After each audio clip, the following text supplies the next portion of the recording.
want to be like our teacher.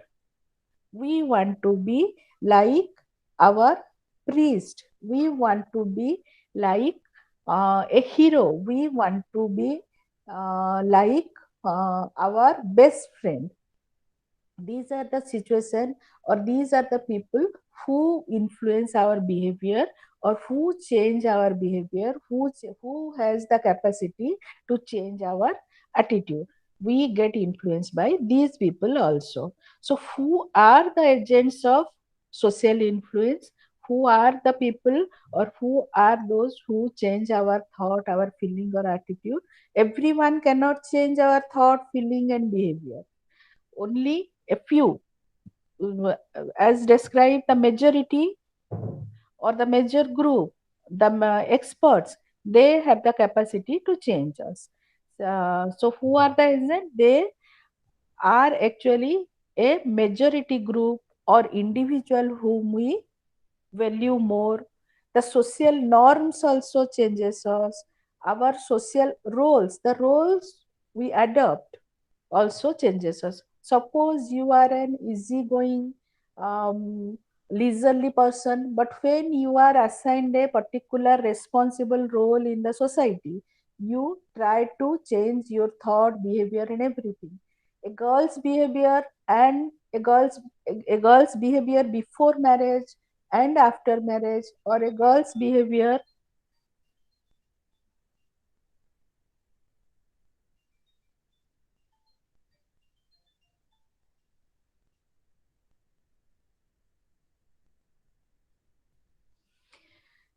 before marriage and after marriage changes a lot. When a girl is unmarried, he can be a easygoing girl. He can be indisciplined. He can avoid working. He can procrastinate. But when she becomes a mother, she cannot be like she cannot behave like a girl. She changes a lot because she has been assigned a different role in the society, because she has been given a particular role where she has to change herself. Again, the norms, how these norms influence us. Suppose in a at home you can behave according to your wish, but when you enter your college, there are some norms, rules, standard regulations which you have to follow in the school or college. There you have to change your behavior, your attitude, your pattern of thought, and these are the agents which change our behavior, or these are the agents of social influence. Then we will discuss about our conformity behavior. By now, you must be clear about the concept of social influence. What is social influence? And what are the factors that facilitate this social influence, or who are the agents of social influence? Now we will discuss about the areas of social influence. Under this, the first area is your conformity, or your conformity behavior. Conformity is changing your behavior to be more like others. We don't want to be odd one out. There are a few number of people, or the percentage of people, who don't want to be like others, who want to appear odd, are very less. Majority of us, or there is an inherent tendency within individual to be like us, and this is known as conformity. The wish, the desire, or changing one's behavior to be more like others is known as conformity behavior. We like to be our peers, we like to be our favorite person, we like to be our admired superiors. Girls always like to be their mother, and boys always want to be like their father. They want to change their behavior, or because of this conformity, they wish to behave like their mother or father. even we wish to be like our teacher, we show the behavior our teacher shows if we like our teacher. So this is what conformity is. Conformity actually refers to change in our thought, belief, attitude, behavior, and activities to be like others or to align with the normative standards. Not only to be like others, but also to be or to align or to match with or to fit into the normative standards that has been set by our society or our organization. So this is what conformity is. And conformity, how it takes place? It may be a subtle unconscious influence, or it can be direct and overt social pressure. So we get influenced or we change our behavior unconsciously. We don't know that we are actually behaving like others, but unconsciously we start changing our behavior. Unconsciously we start thinking like others. Unconsciously we start behaving like others, and to meet this conformity behavior. And sometimes conformity may take place directly under overt social pressure. Suppose after marriage also some girls behave uh, or some girls show some tomboyish behavior, and in that situation they have to be like a bohu under social pressure. Sometimes even within a classroom some students behave as if they are in a canteen, and there they have to change their behavior under social pressure. Either they have to change their behavior unconsciously to meet the standard of a classroom or the normative standard of a classroom, or they are being forced by the social pressure to behave in a particular way. So this is how the conformity behavior takes place. So, so why do we show this conformity behavior? Is there any reason, or if we don't show any conformity behavior, will or shall we be punished? Hmm? To actually we show this conformity or desired behavior, or we show this type of normative behavior to achieve a sense of security within the group. We want to be one among the group. We want to be like the other members of a group. So we show this type of conformity behavior to get a sense of security within the group. We feel that our place is being secured within the group. We are being praised. We are one among the group. We are being accepted by the group if we show the similar behavior or the standard behavior or the normative behavior. And the group should be of similar age, culture, religion, and educational status. We won't show the conformity behavior of a different group. We cannot show the conformity behavior. Suppose I am 25-year old, and when I am within a group of 75-year-old people, I won't be I won't be showing that much of conformity behavior as I would be showing in a group of 25-year-old group. So when the group is of our age, of our culture and our religion, we are more likely to show the conformity behavior to be like one among the group and to achieve a sense of security. And another reason is unwitting, or another reason is if we show or if we don't show conformity behavior, or our unwillingness to show conformity behavior risks uh, the, uh, uh, poses a risk of social rejection, or we are in the risk of social rejection if we don't show the conformity behavior. And we also show conformity behavior to avoid bullying and to avoid criticism from our peer group or the group which to which we belong. So these are the reasons, or these are the five we show conformity, five of our conformity behavior. First is the sense of security. Second is to avoid social rejection, and third is to avoid bullying or criticism within the group. This is why we show the conformity behavior. So how we show the conformity behavior, or how, what is conformity behavior? To know this, we have to know about as experiment on conformity behavior. As these did extensive studies on conformity behavior. Solomon E. ASCH. He did studies on conformity behavior where he took different groups starting from 9 to 5,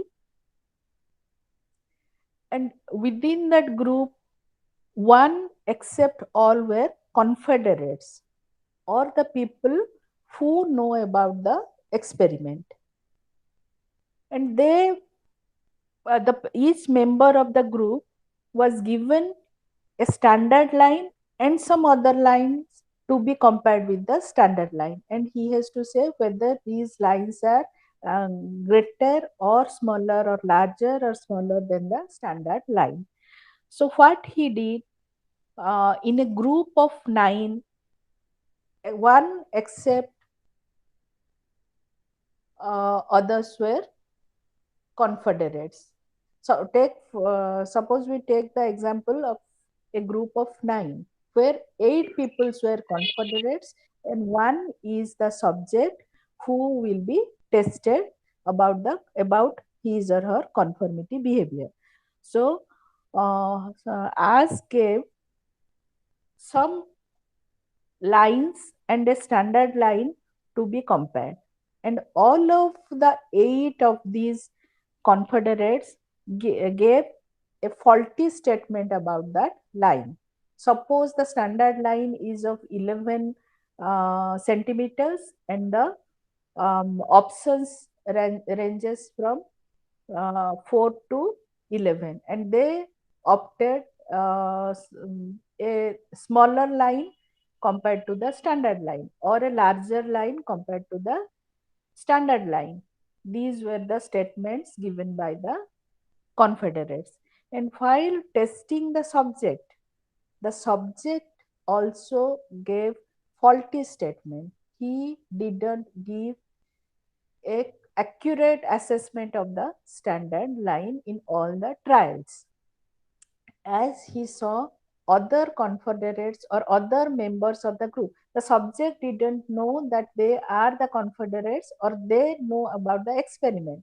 He thought other are also of his group, or other are also of the subject group. He didn't know that they know about the experiment. They are the confederates.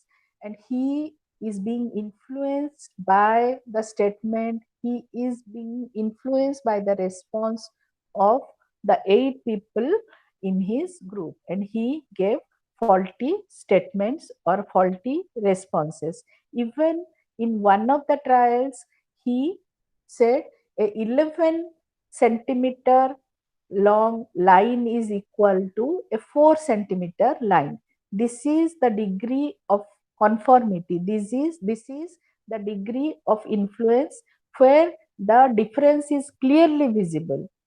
Can you imagine a 11-inch line and a 4-inch line, or 11 centimeter line and a 4 centimeter line can both be assessed as same, but this subject assess these two lines as same because rest of his co-subjects or rest of the rest of his friends within the group uh, responded in a similar manner.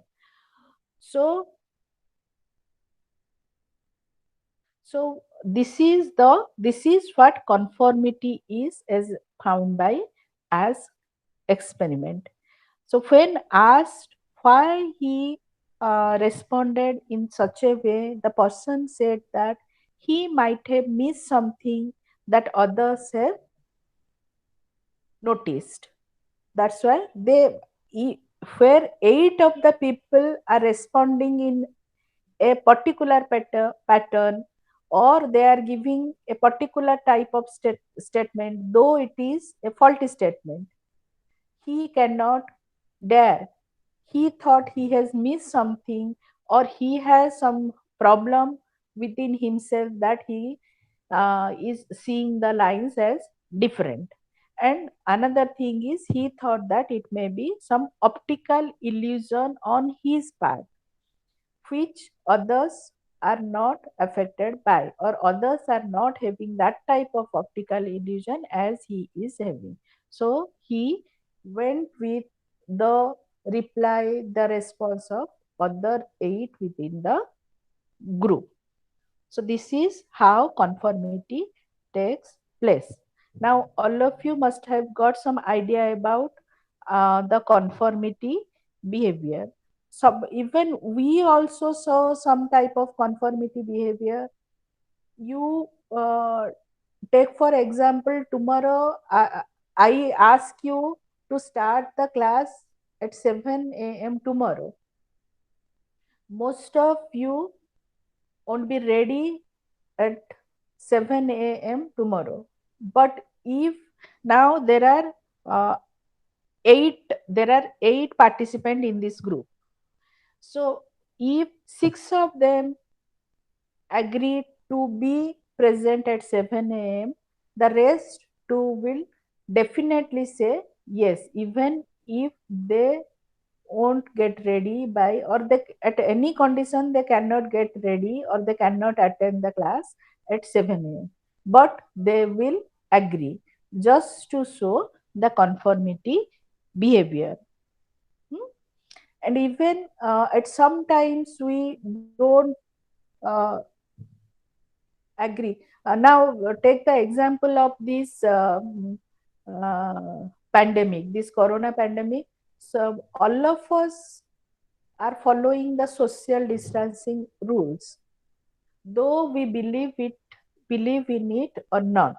Some of us think that social distancing is not a solution to this infection rate, or social distancing in any way is not going to stop this infection rate.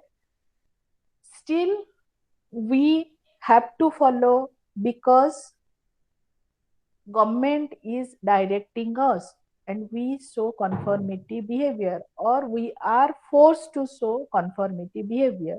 We are forced to change our attitude. We are forced to change our behavior, whether we believe in it or not. Because the majority, because most of the people, because media is showing us that social distancing, washing hands is the only way to avoid this type of infection. So we are showing some sort of conformity behavior. Here also, as found in this experiment, that how people show this type of conformity behavior. So for now we will discuss what are the factors that affects or that increases one's conformity behavior. First is the attractiveness of other members within the group. If the group members are attractive, we are more likely to show conformity behavior.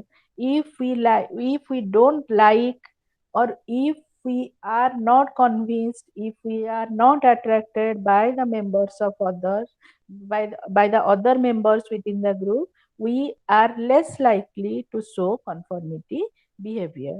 And second one is, when the task is complex, when the task is difficult, when we are unable to come to a conclusion, when we don't know what to do, in that case, we are more likely to show conformity behavior. Take the example of this pandemic.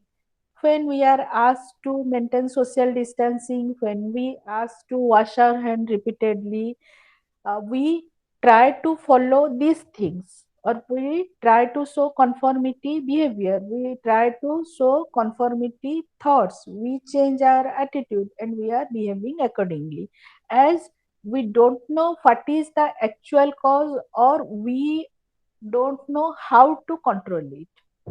We don't have any idea how to control it. So the direction given by the media or direction given by the government is followed, or we are influenced, or we are bound to show that type of behavior.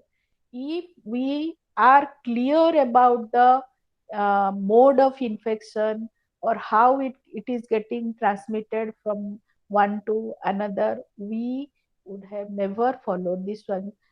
Suppose someone or the government gives us the direction that to avoid malaria we have to wash hand.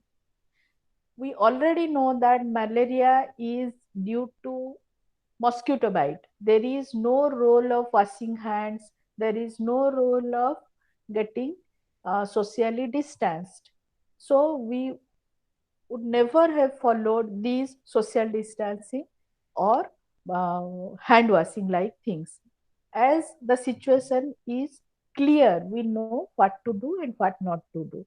When the situation or the task is complex, difficult, confusing, we don't have much idea, much knowledge about the situation or task, we are more likely to show conformity behavior. And third one is group cohesiveness. Group cohesiveness. If the group is cohesive, or there is mutual dependencies within the member in the group, that has been already set before showing the conformity behavior. When the group is cohesive, or there is a strong bonding within the group, we are more likely to show conformity behavior. We don't think of whether it is good or bad, we show conformity behavior. Suppose you have a close friends group, and rest of the friends, you are a group of five, and three of your friends says that let's go and do some nuisance in the college campus. You won't retaliate, you won't disagree, because you think that I should be like others and they have taken some wise decision. You rely upon their decision and you show that type of behavior. Where the group cohesiveness is high, the conformity behavior is also high. So these are the points, or these are the factors that affect the conformity behavior. Then another point of discussion is what are the variants of conformity behavior? What are the variants of conformity behavior? Informational social influence is one of the variant, and another one is your normative social influence. These are the two variants. So what is informational social influence? It occurs when one turns to members of one's group to obtain information. When you try to get information from your group, it is known as informational social influence. It is also known as social proof. Social proof, where you copy the action of others, and how it takes place, or what are the situation under which this informational social influence takes place. That is when the situation is ambiguous, you don't have any clear idea about the situation, you take the help of the information provided in the group to change your behavior. And another is, when you are uncertain about how to behave, you take the information or you rely upon the information given in your group. And when you are in a crisis or when there is a crisis situation, and you don't know what is the immediate action that should be taken, you rely upon your group's information or the information provided within the group. This is known as informational social influence. And usually people take the expert opinion or the information or the statement given by any expert and follow that in this type of situation. Again, we can take the example of this pandemic, where any information, any statement given by any expert is followed. We repeatedly look into or take the advice of WHO, World Health Organization, because we think WHO is an expert, and the information given by WHO we is always credible, is always valid, is always tested.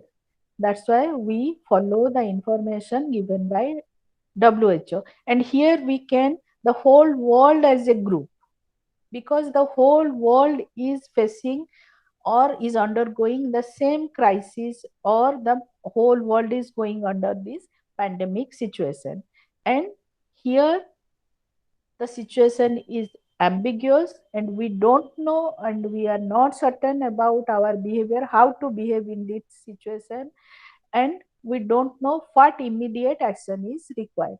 In this situation, we follow the guideline given by the government. Government said us not to go out of home, we stayed at home. Government said us you can go out of your home, you can move freely, we started going. And when the lockdown was, there was a little relaxation in the lockdown, we started moving out.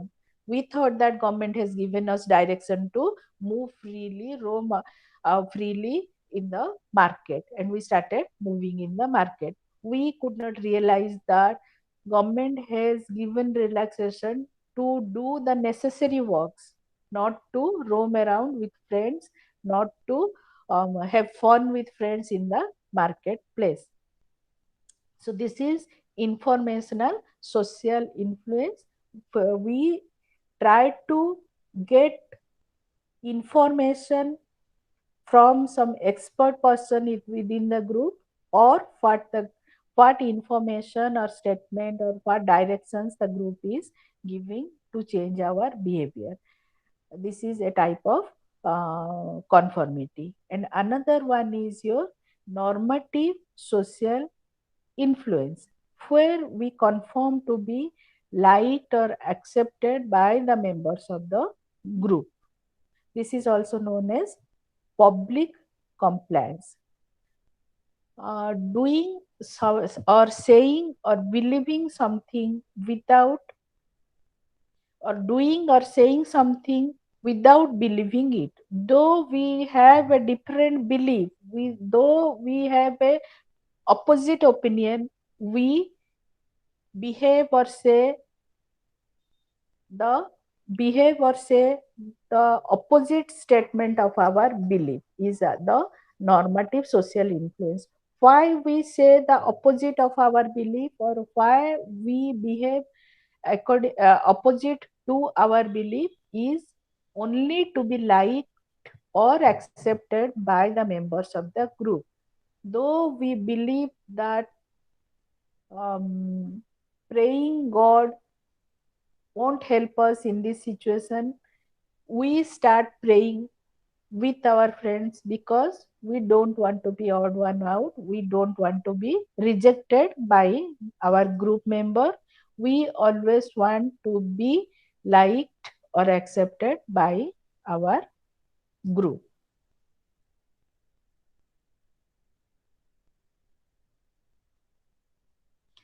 So from as experiment, the it is found that normative social influence is a function of social influence theory, which is influenced by the number of people in the group, by the group strength and immediacy. These are the main three things that influence this normative social influence that has been deducted from as experiment. So what is the number of people within the group? More the number of people within the group, less will be the impact. More the number doesn't mean that we will be more influenced by the members. More the number of the people, less will be the impact of each individual on us. When there are a few, suppose our group is of 3 people, we are more likely to be influenced by the statement of these two. But when our group consists of a number of 50 people, we are less likely to be influenced by those 49 people. And another one is your group's strength. How important the group is to the person. Whether I am fully dependent on my group is all in all for me, that also determines my conformity behavior. If I don't care much about my group, if I don't believe, if I don't value my group much, then I am not going to show much conformity behavior. And third one is immediacy, how close the group is in time and space when the influence is taking place. Suppose you are within a group, you are within the classroom, and you have decided to bunk your class. You are more likely to be influenced by your group. And but when you are deciding to bunk a particular teacher's class through a WhatsApp communication, you are less likely to be less likely to be influenced by your group, or you are less likely to show conformity behavior. But when in the physical presence, or when you are within the classroom and you have decided to bunk someone's class, then you will definitely show conformity behavior. So this is all about your conformity behavior. Under this, we have discussed what is conformity behavior and how it takes place. It is either unconscious, subconscious, or it takes place in a subtle form, or it can be direct and overt social pressure. And why we show conformity behavior? To gain social security, or to gain a security within our group, to avoid social rejection, to avoid bullying, to avoid criticism. We show this type of behavior. And then we discussed about the experiment of us, where the subject was asked to match the line and how he is being influenced by the response of the rest of the group members who were actually the confederates. And what are the factors that affect our conformity behavior? That is your attractiveness, complexity or difficulty of task, group cohesiveness. These are the three things. And the main variants of conformity: informational social influence, how we look into or we take the help of information, or we change our behavior according to the information that is being circulated within the group, and how we change our behavior to be like other or to be accepted by others, that is normative social influence. Do you have any doubt about conformity behavior or social influence? Or shall we proceed to the next portion, that is compliance? No, ma'am, I don't have doubt. Me Yes. too, ma'am. I'm.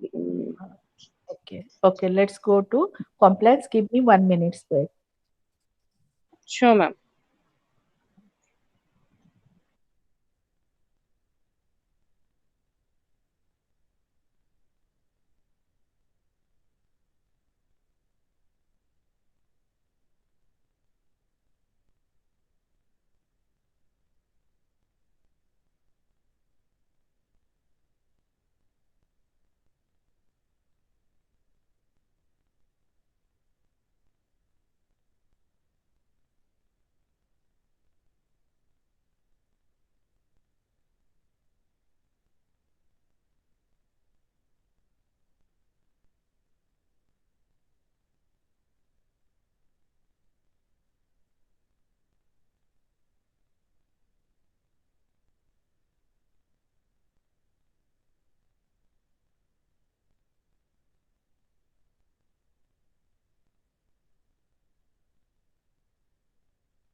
Hello.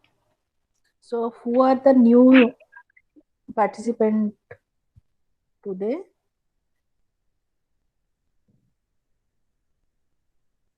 Someone is there? Kumar Chaudhary, Manjula Mahanti, Sangram Ratha, Sunanda Priyadarshini.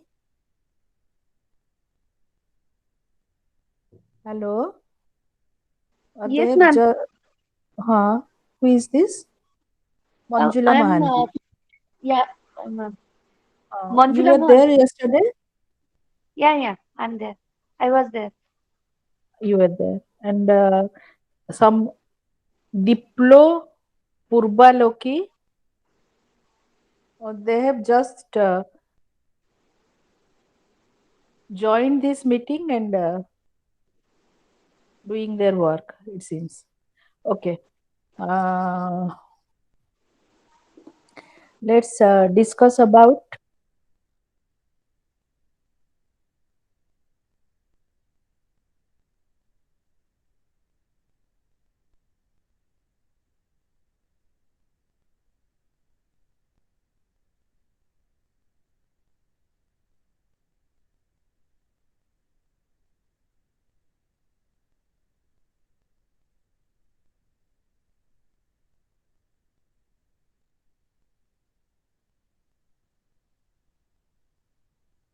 Hello.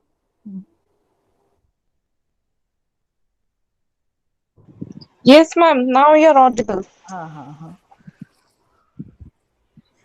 Now we'll discuss about our uh, conformity, compliance Behavior. behavior. Compliance. Compliance Huh. behavior. What is compliance?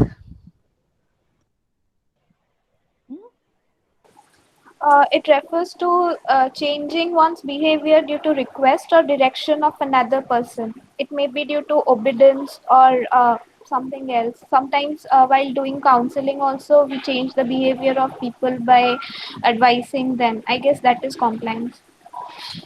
Now, changing your behavior is conforming or conformity.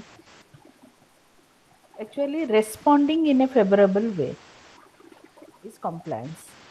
When you are being requested by someone, whether the request is explicit or implicit, and you respond it favorably or you act according to the request, it is known as compliance. You complied to me.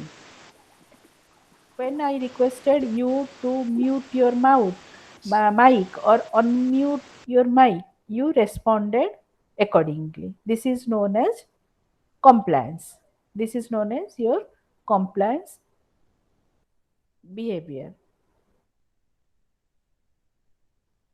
So, for example, you are being requested to give donation to a fund. That is a type of explicit compliance, and you are being asked and you donate some amount. You are being asked to be present in this meeting by 7 a.m. tomorrow, and you are there at 7 a.m. in the morning. This is known as you are complying to me, or you are complying to your course coordinator. This is explicit compliance. And implicit compliance is you watch an advertisement of Lifebuoy on the TV, and next day you buy a Lifebuoy sabun or Lifebuoy soap. This is known as implicit compliance. The advertisement doesn't force you to buy a Lifebuoy soap, or the Lifebuoy company is not there to watch you or to check you whether you have bought a Lifebuoy soap or not. Still, you bought a soap. This is implicit compliance behavior, or they are trying some implicit tactics to get compliance from other. And explicit one is where you are openly requested by someone. So compliance refers to the act of responding favorably to an explicit or implicit request done by other or offered by others. So Cialdini has done a variety of studies on compliance, Ma'am, and he has. excuse Hmm? me, ma'am. Mhm. Ma'am, I'm confused about it. What is implicit and explicit? Explicit means when you are openly asked to do something and you are complying. And implicit, TV advertisement, it is going on its own, it is not forcing you to do it, still you buy a soap. Okay, But ma'am. explicit is I am asking you to be present at 7 a.m. tomorrow. Ma'am means implicit means our indirect request we can say. It indirectly says, Indirectly. it indirectly. Why the programs show advertisements? So that we can buy those products. We will Yes, do ma'am. their business. For They are not for more directly saying second. us to do their business. They are indirectly Yes. saying us to do their business. Okay, ma'am. Suppose you know that obedient students are the favorable students of a teacher.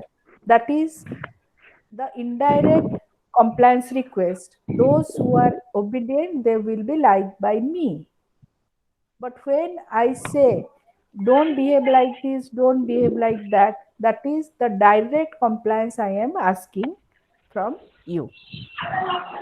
Okay, ma'am. Okay, When ma'am. it is Okay, ma'am. explicit, when it is overt, when it is clear, it is known as explicit compliance or request. Or when I am indirectly requesting you, or I am not explicitly mentioning what to do and what not to do, it is known as implicit request.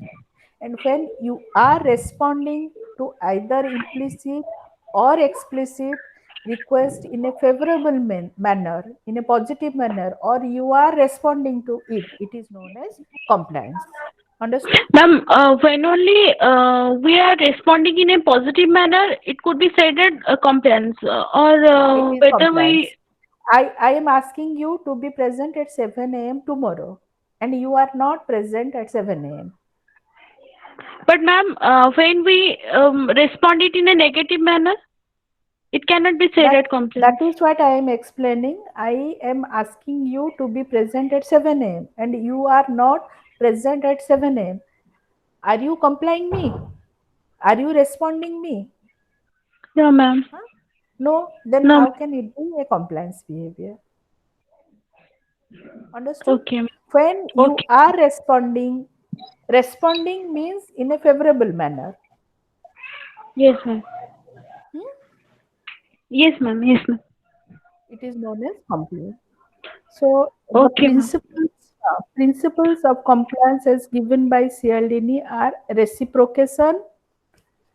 If you want to note down, again note down reciprocation, credibility, liking or friendship, scarcity, social validation, and commitment. These are the principles as given by CLDNE. So, what is reciprocation or what is the Ma'am, can you principle? repeat this? Reciprocation, credibility, liking or friendship. Fourth one is your scarcity. Fifth one is social validation. Sixth one is commitment. These are the principles of compliance. Or why we comply, or what are the factors that act behind our compliance behavior. The first one is reciprocation. Reciprocation means adana pradana. When you have been benefited by other, or when someone has helped you, you want to uh, reciprocate that. You have got some favor from someone, you have got some help from someone, you are obliged to that person, you are obliged to that group, you are obliged to that friend, and you always want to reciprocate that, because in that case there is a guilt, and you want to relieve, you want to get relief from that uh, guilt. Mm, you want to get relief from that guilt, so you want to reciprocate in some way by showing some compliance behavior. Somebody has helped you and he is asking notes, or he has not attended this meeting, he has she has asked you to give the notes or some information about, you will immediately comply to him or her because she has once helped you.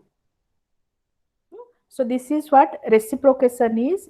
As you have taken something from her, you want to give her something, or this is based on the principle or based on the social norm, that is treat others as you would expect to be treated by others. ଆମେ ଯେମିତି ଅନ୍ୟକୁ treat କରିଛନ୍ତି, we want to be treated like that. This is known as reciprocation. And next one is credibility. When you get the request from a credible source, when you are getting the request from your higher authority, when you are getting the request from a knowledgeable source, when you are getting the request from someone who is more able, more skilled, more credible, then you are more likely to show compliance behavior as compared to someone who doesn't appear to be that much credible. Suppose in your department or in your college, your peon says that tomorrow is a holiday and don't come to college, you immediately won't show compliance behavior. You will check it with your peer group or with your friends. Then even if you are not satisfied, you will ask your teachers, you will ask your hod. When your hod says that tomorrow's exam is cancelled, you will comply to that statement, you will comply to your hod, not to your peer, not to a classmate who never attends the class. The credibility is important while showing compliance behavior. Okay, then next is your, so in for this one experiment was done where university, a group of university students were asked to uh, tell tell the tell about the amount of sleep they require, or what should be the minimum amount of sleep to be healthy. And most of the students say that it is 7 to 8 hours. 7 to 8 hours sleep is necessary for a healthy living, or this is the minimum amount of sleep one adult person requires. But after that they were given some information about different views. So one of the view was from a expert psychologist who had won Nobel Prize, and that expert psychologist said that it can be of 2 to 4 hours, say.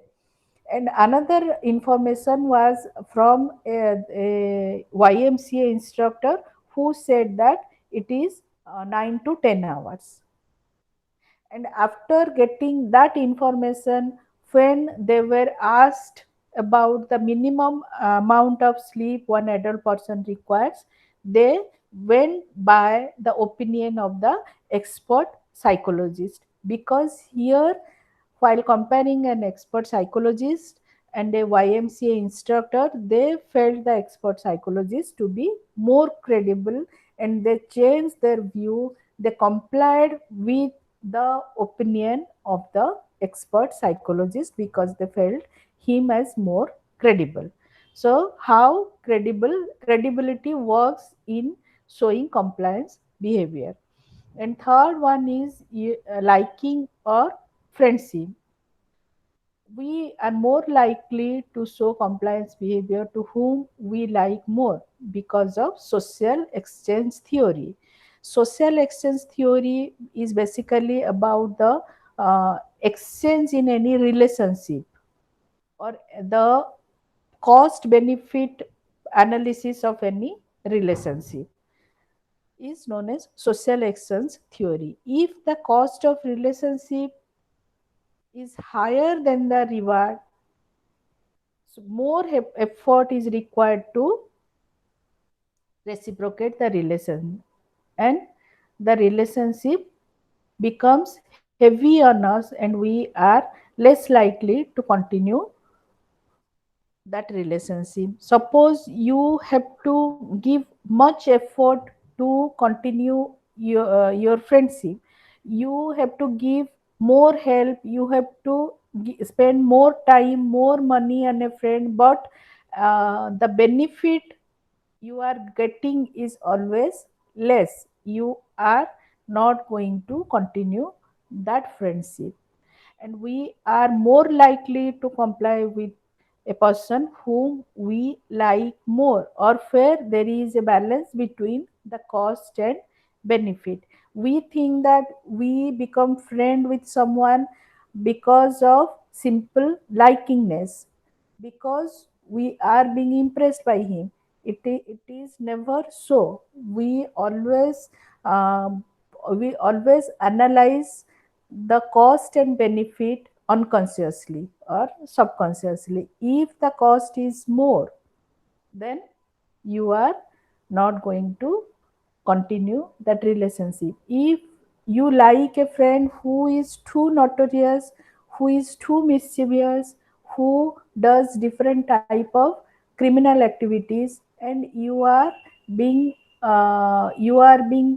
scolded by your parents, teachers, you have visited the police station because of your friendship with that friend or that boy or that girl, you will not continue that relationship or that friendship, because the effort is more and the benefit is negative or less.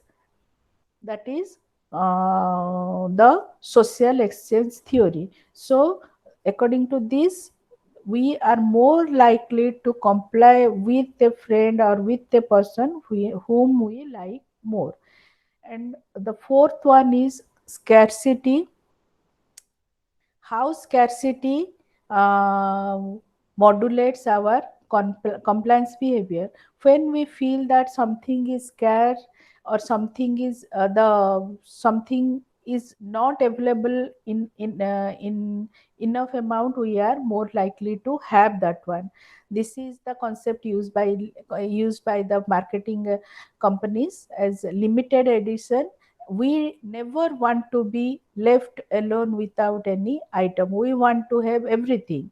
So when we are given the impression that something is limited in the market, we run after that, we buy it at a higher price. And this way we show our compliance behavior. Social validation is the fifth point. Here, the principle of conformity and consensus work. We want to be like others. Suppose others are taking a particular step, or others are behaving in a particular way, we want to comply with them, and we always want to follow the majority, or we show compliance behavior or the type of behavior what others or majority is showing. And sixth one is your commitment. That is the loyalty cards or bonus points used by the stores can be an example of commitment, where the store give us some points. This much point has been accumulated in your phone number. You can um, you can exchange those points when you reach at 1,000 points, and you get committed to that store, and go on buying more and more items from the store. Even you give your card to other friends to buy from that store. This way you show the compliance behavior. The store captures you, the store extracts compliance from you. You go on buying, you recommend others to buy using your cards, because when you accumulate 1,000 points, you will get some particular gift. This is another principle that act in our compliance behavior. So these are the principles of compliance. Now we'll discuss about strategies of our compliance. What are the strategies or techniques that has been used to get compliance behavior from us?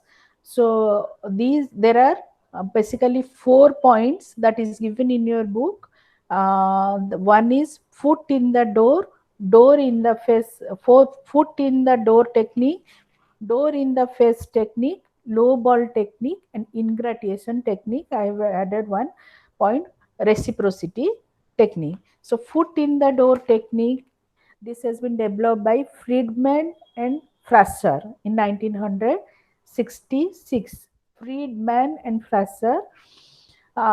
This technique basically refers to agreement to small request increases the likelihood of agreeing to second larger request. This refers to um, this type of agreement. When you agree to a small request at the first stage, you are more likely to agree to a greater or larger request in the later stage. In the later stage. And this works on the principle of consistency. uh, as long as the request is inconsistent with similar request, or to the Ma'am, original call excuse me, ma'am. request. Hello. uh, Ma'am, I'm little bit confused about it. I can't what get you. Got you. uh, Foot in the door. The Yes, simple ma'am. name, simple heading simply shows what is this technique. Uh, Yes, ma'am. ହାତ ଦେଖେଇକି ବାହା ଗିଳିବା. Oh, Do you acha. know about this concept? Yes, ma'am. Yes, ma'am. I heard. Now you understand what is foot in the door? Yes, ma'am. You Yes, ask ma'am. simple favor. You ask for a small favor from someone. Basically, the marketing people they ask a small favor. I want 10 minutes time from you to discuss something about your insurance policies. And when they come, they start discussing about um, but they take almost 1 to 1.5 half an hour and discuss all their policies, and they discuss about different policies. They force us to buy some insurance policies. So how they enter? They use a small request. They ask for a small favor of 10 minutes. Can we spare 10 minutes from your busy schedule? We agreed to 10 minutes, and they take almost 1.5 hour of my busy schedule. I failed to go to my class and I have to be there to listen to him. So this is foot in Okay. the door. Now I think you are clear what is foot in the door technique. ହାତ ଦେଖେଇ ଆଙ୍ଗୁଠି ଦେଖେଇକି ବାହା ଗିଳିବା. You ask for the finger, then you take the whole hand. This is the technique. So, Yes, ma'am. and it is usually based on the principle of consistency. The first request and the future or further request are always inconsistent with the first request. There should be consistency in the initial request and the later request. Then the second one is your door in the face technique, where the first request is extremely large or vast request, and the respondent fails to uh, keep that request or favorably respond to that request, and he refuses that request, then a small request is made. For the first technique, door uh, foot on the door technique, we always use the technique of can I go to my friend's place for 1 hour? You ask your parents that can I go to my friend's place for 1 hour, or why I have to discuss some topics or some courses or some study together for 1 hour. Then, when your parents agree, you put forth another request that I want to stay at her place for a day, or can I stay at her place tonight? This is foot in the door technique. Can I borrow your car for a day? Can I? Can you give me your car for a day? When you agree to give me your car for a day, I put another request. Can I take your car for this weekend? Can I keep your car with me until my car get repaired? This is the foot in the door technique. First, you make a small request. If the request is responded favorably, then you make a larger request, that is foot in the door technique. Door in the face technique, you first make a larger request which is going to be refused. Definitely, the respondent will refuse to give you that help. The respondent will definitely refuse to keep the request, and at that time you make a small request. I want 10,000 donation from you. You will not agree to give me 10,000 donation. You uh, at you will straight ask me, or you will straight refuse to give me 10,000. At that moment I will tell you to give me 10 rupees only. You will definitely give me rupees 10 as a donation. This is mainly because uh, you feel somewhat, or you have a guilt feeling that you have not kept my initial request. So you will respond my second request or small request favorably. This is known as door in the foot technique, door in the face technique. All of you are clear about these techniques? Hmm? Or Yes, any? ma'am, I got you. Uh, and on another two? Okay. Yes, ma'am. Uh, yes. Yes, ma'am, we are getting you. Yes, ma'am. So in the first case, we are making a small request which is followed by a larger request. But in the second case, that is door in the face technique, we are making a larger request, knowing that it will be refused.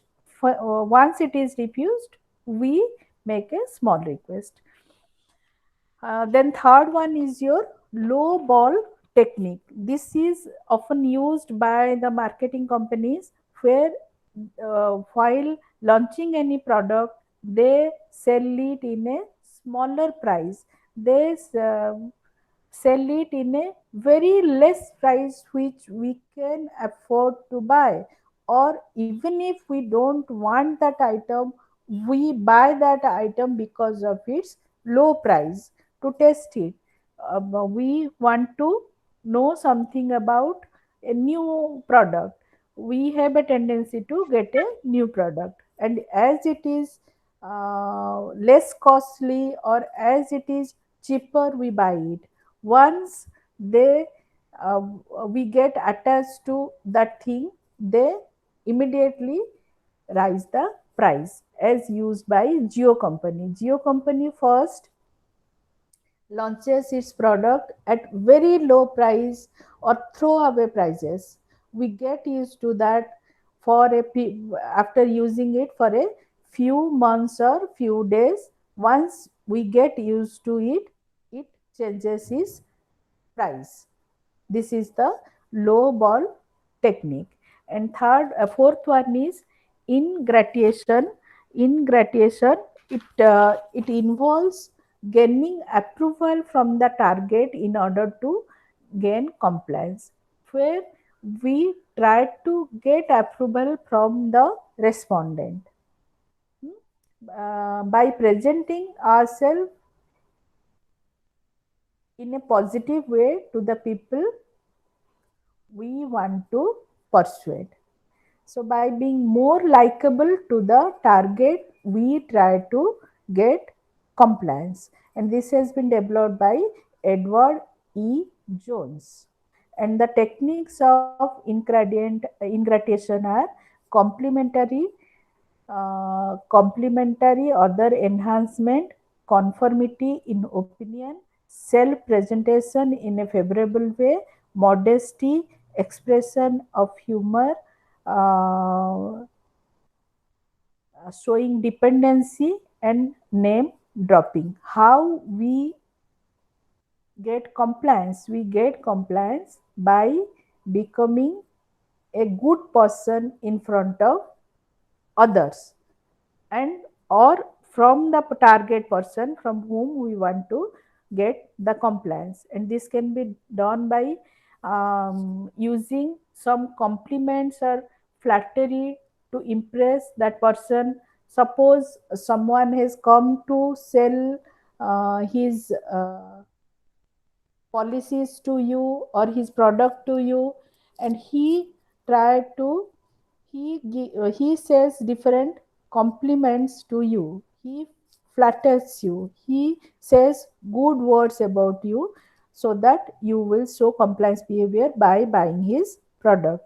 And conformity in opinion or judgment refers to altering your opinion to match with the opinion of your target. The salesperson usually try to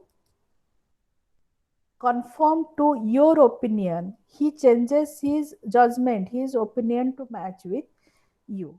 This is another strategy to be good before you.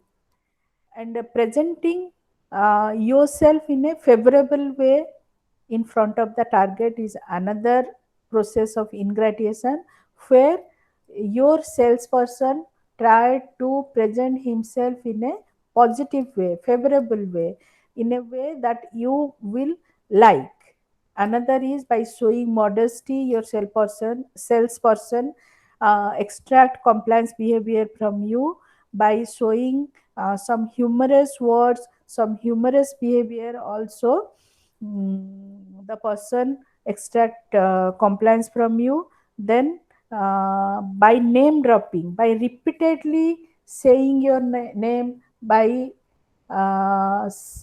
referring you in his or her statement, the salesperson tries to attract you, to capture you, to be good in front of you. These are the ways that is being used under ingratitude to extract compliance from someone.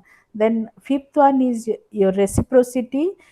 People are more likely to comply if they feel that the other person has already something for him, if the other person has already helped him, or the other person has already done some favor from him, we are more likely to some comply to show compliance behavior to that person.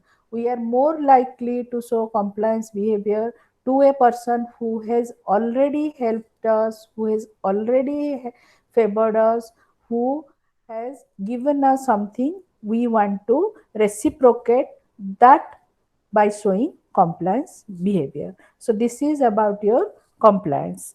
All of you are clear about compliance behavior? Hmm? Yes, ma'am. Yes, ma'am. Shall we go to obedience? Yes, Ma'am, ma'am. Okay. Uh, ma'am, sorry to interrupt. Ma'am, so basically all the strategies involved in compliance behavior are relating to marketing. Now, we can give the example of marketing people to explain this compliance behavior. This is not only related to marketing. Compliance behavior is, we have to show compliance behavior in our organization also. Your teacher wants this type of compliance from you. Your parents want this type of compliance from you. You want this type of compliance from your parents. I am giving the example of marketing people that because you will better understand with this example. Everywhere a compliance is required, you want require or you expect compliance behavior from your friend. So, You want compliance behavior in your group, in your classroom also you show this type of behavior. You want to be presentable, you want to be liked. That's why you show some in type of invitation behavior in your classroom.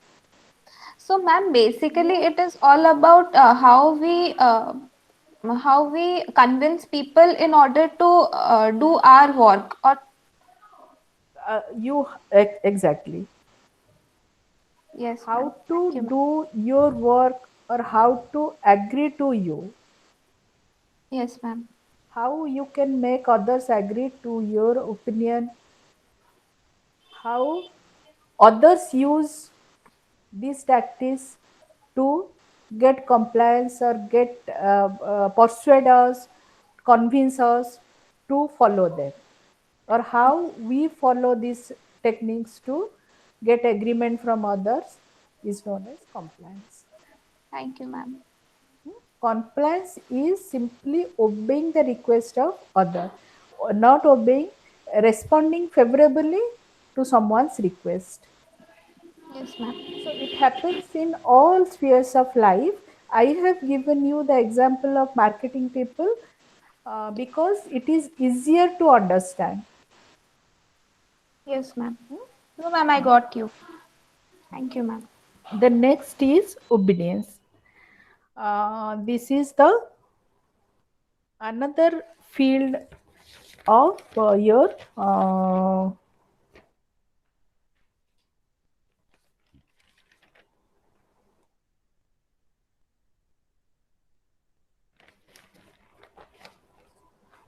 this is another field or area of social influence. So we all know obedience. We are all obedient. We know how to be obedient and why to be obedient.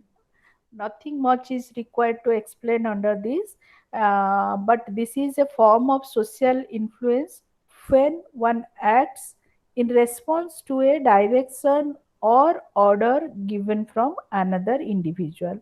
Usually the another individual is some authority figure or someone who is higher in the hierarchy, or who has the power to give order, who is higher than our status, or who has been given the authority by some designated organization. And we learn to obey through the process of socialization. We show this obedience behavior in our family, in our school, in our organization, in the workplace. Everywhere our obedience behavior is required. As compliance and conformity, obedience behavior is also required in every area, or in every social sphere we work. This is, as you asked, these behavior or this social influence is not only restricted to the marketing people or business people or business interaction. This is experienced in all type of social interaction. Obedience is mainly seen in school. Obedience, school is the synonym for obedience for us, but we show obedient behavior in our family, in the workplace. If you don't be obedient, or if you don't show obedience behavior, there will be a chaotic condition in the organization. So everywhere obedience is required. What are the different forms of obedience, or what to whom we should be obedient? We have to be obedient to the state laws. We are obedient to our constitution. We are obedient to our rules, regulations. We are obedient to our social norms. We cannot be disobedient to our social norms. We have to follow them. We have to obedient to our government, to our organization, to our religion, to our church, to our God. And there are also some self imposed constraint to which we have to show obedience behavior. We are obedient to our parents, we are obedient to our teachers, we are obedient to our senior, we are obedient to our boss, we are obedient to our spouse, we are obedient to our children also. We show obedience behavior everywhere. Okay, so cultural attitude to obedience.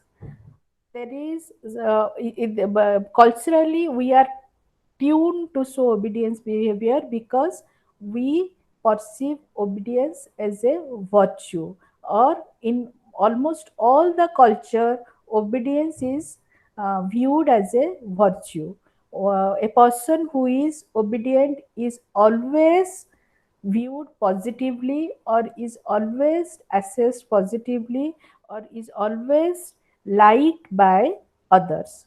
So how one is trained to be obedient?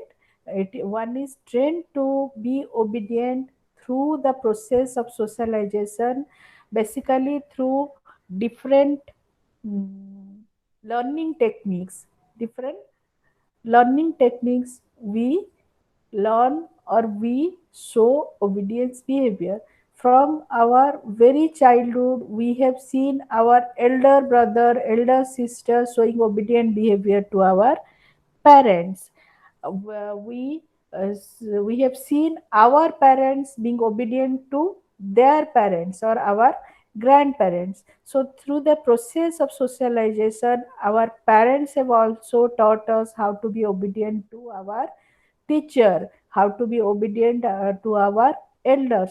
So different learning techniques has taught us to be obedience in to to be obedient in the process of socialization. It can be the method of social observational learning where we observe others.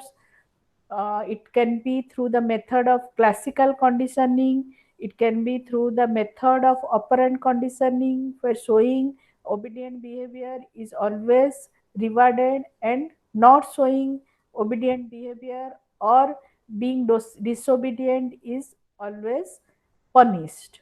So these are the techniques of obedience, techniques of learning obedience behavior.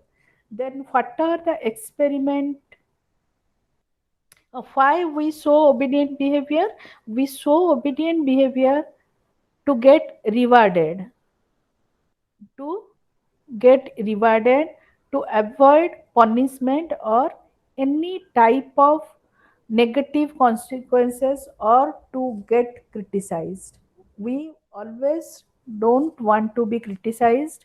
We never want to be punished. We don't want to face any negative consequences. We always want to be favorite. We always want to be liked. We always want to be get rewarded. That's why we show obedient behavior. Then some experiments on human obedience. As I said you, basically we will discuss about three experiments that has been done in this field which has contributed to this area. First one is Milgram's experiment in 1961. This is a shock experiment, or the experiment where shock was used, and it was done in the University of Yale. And the basic premise here is obedience is a basic human trait and is deeply ingrained behavior, and some form of obedience is a requirement for the functioning of modern society. We are basically obedient, or we are born obedient, and some form of obedience is required for the smooth functioning of the society. If we start showing disobedient behavior, simply take the example of this situation. We show obedience behavior, we are obedient to the order of the government. That's why in our state the spread of coronavirus is restricted.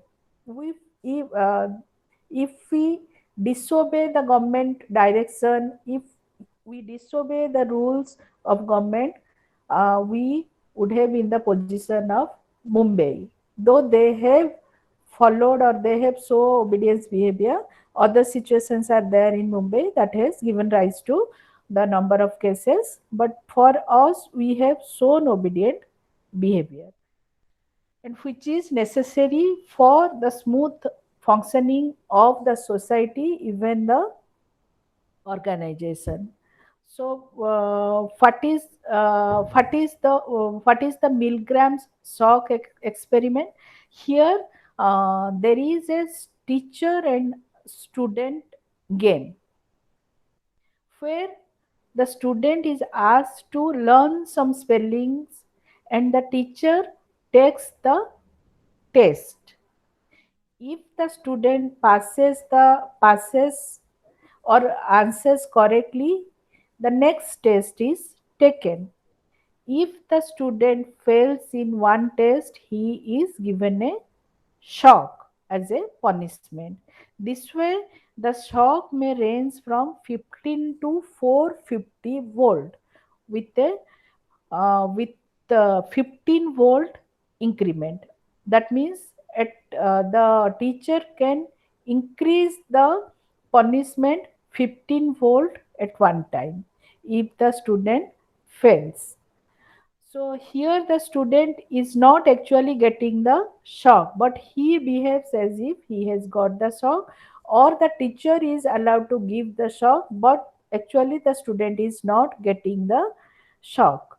And here, giving the shock is actually a type of inhuman behavior, but this shows how that this shows how the teacher is obedient, or the obedience behavior of the teacher.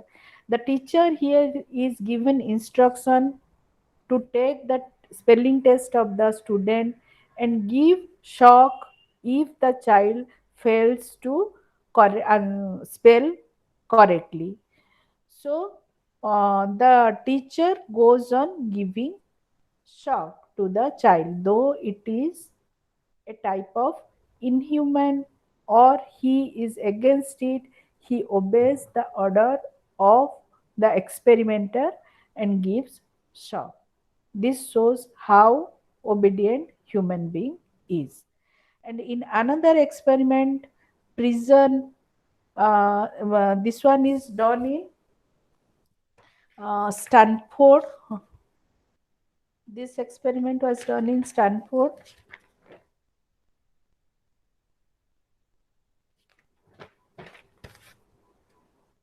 This is known as Stanford Prison Experiment, where the game of prisoner and guard is there, and the guard is given the power, or the guard is asked to torture the prisoner.